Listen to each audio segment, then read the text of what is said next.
وأنزل من السماء ماء فأخرج به من الثمرات رزقا لكم مما نزلنا على عبدنا فأتوا بسورة من مثله الذي خلق لكم ما في الأرض جميعا ثم استوى إلى السماء فسواهن سبع سماوات وهو بكل شيء حكيم قال يا آدم أنبئهم بأسمائهم فلما أنبأهم بأسمائهم فأخذتكم الصاعقة وأنتم تنظرون ثم بعثناكم من بعد موتكم لعلكم تشكرون.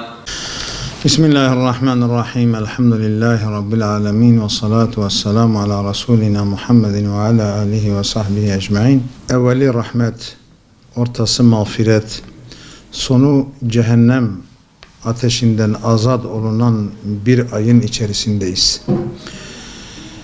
Evveli rahmet dedik, ilk 10 günü, ortası mağfiret ve şu anda Cenab-ı Allah'ın izniyle cehennem azabından azat olunan son 10 gün, Ramazan'ın son 10 gününü hep birlikte yaşıyoruz. Cenab-ı Allah bizleri de Ramazan-ı Şerif hürmetiyle af ve mağfiret edilmiş, günahlardan tertemiz bir şekilde bayrama kavuşmayı nasip eylesin.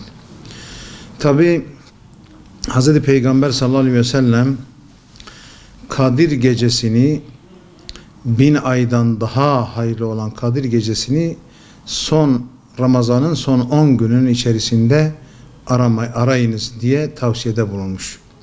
Ve Hz. Peygamber sallallahu aleyhi ve sellem de Ramazan'ın son 10 gününü itikafta geçirmiştir. İtikaf camiye girmek suretiyle niyetle neveytul i'tikafe fi hadal mescidi ma dumtu fih, bu camide bulunduğum süre içerisinde itikaftayım diye niyet getirilerek Ramazan'ın son 10 gününü zaruri mazeretler dışında camiden ayrılmayarak camide yatmak, uyumak, ibadet etmek suretiyle bir sünnettir. Hazreti Peygamber'in müekked sünnetlerinden birisidir. Dolayısıyla zamanı müsait olan, işi müsait olan Müslümanların bu sünneti ihya etmeleri çok önem arz etmektedir. Genellikle terk edilmiş veya unutulmuş bir sünnettir.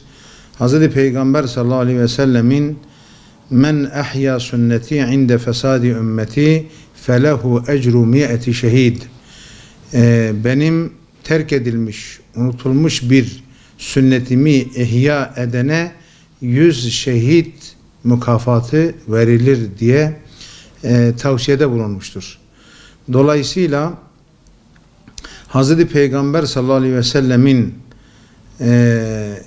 işte çevremizin fesada uğradığı, bozulduğu bir dönemde kendisini bu fitne fesat çevresinden soyutlayarak Cenab-ı Allah'ın evine sığınmak, himayesine girmek ve Cenab-ı Allah'a ibadet etmek suretiyle bayrama kavuşmak çok önemli bir ibadettir.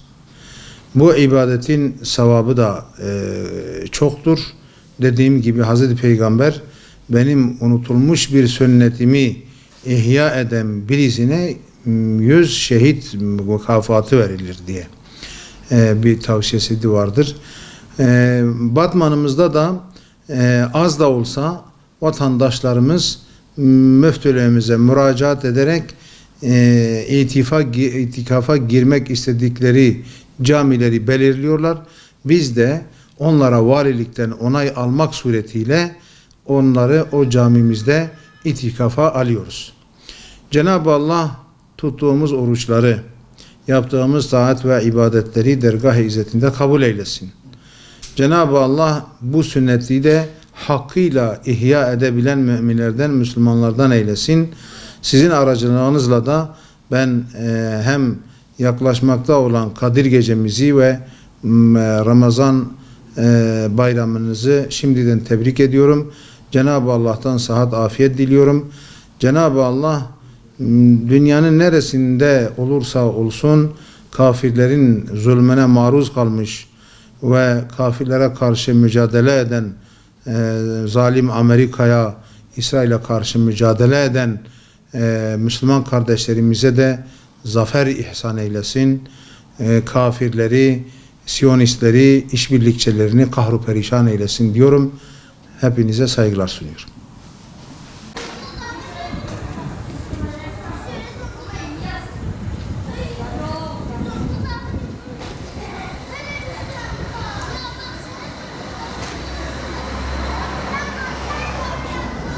وأنزل من السماء ماء فأخرج به من الثمرات رزقا لكم مما نزلنا على عبدنا فأتوا بسورة من مثله الذي خلق لكم ما في الأرض جميعا ثم استوى إلى السماء فسواهن سبع سماوات وهو بكل شيء عليم.